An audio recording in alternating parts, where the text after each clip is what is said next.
هنعملها. معانا 2 كوب معياري من الميه،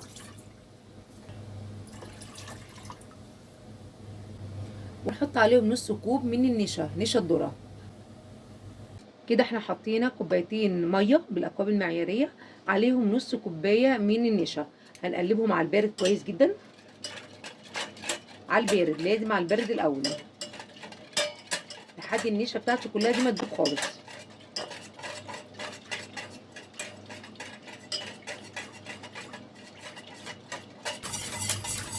وبعد النشا بتاعتنا ما تدوب خالص هنبدا نحطها على النار.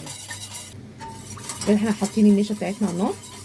النشا بتاعتنا لازم تغلي وتجمد عشان تشد معايا وتدي طعم كويس قوي للتوميه بتاعتنا. كده النشا بدات تغلي وبدات تجمد معايا. هستنى شويه لحد ما تشد معايا خالص. بصوا حضراتكم، هو ده المنظر اللي انا عايزاه. هقفل عليها واستنى اما تبرد خالص.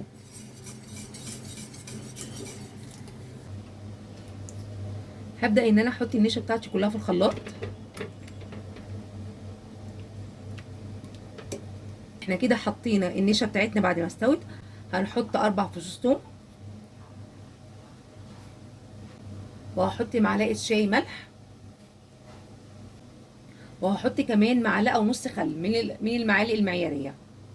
ادي معلقه وادي نص خل. هحط كمان 5 معالق زيت. ادي اول معلقه زيت نباتي،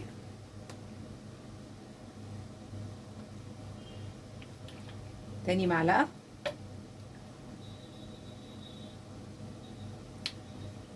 تالت معلقه،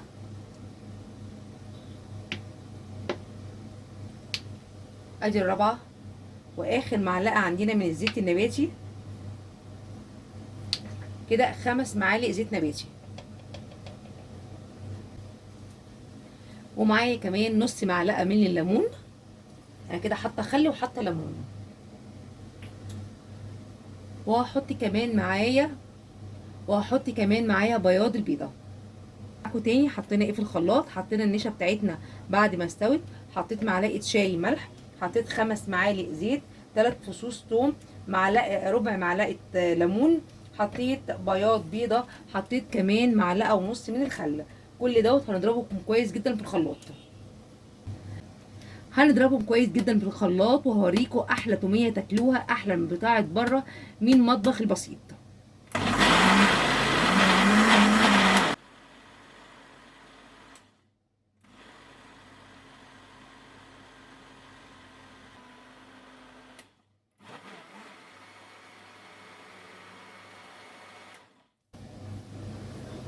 شوف كده طعمها ونشوف القوام بتاعها.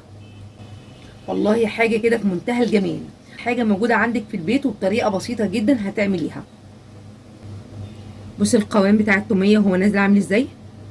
مفيش شرا توميه تاني من بره خالص. احلى توميه هتعمليها في البيت واحلى قوام هتلاقيه. وبكده نكون عملنا الطريقه البسيطه بتاعتنا، طريقه التوميه الجميله بمكونات سهله ومكونات بسيطه وموجوده في كل بيت. اوعدك لو مشيتي على نفس الخطوات مش هتشتري التوميه تاني خالص من بره ابدا، وطريقه هتعتمديها بس امشي بنفس الخطوات. اتمنى لو عجبكم الفيديو ما تنسوش اللايك والشير والسبسكرايب عشان يوصل لحضراتكم كل ما هو جديد. والسلام عليكم ورحمه الله وبركاته.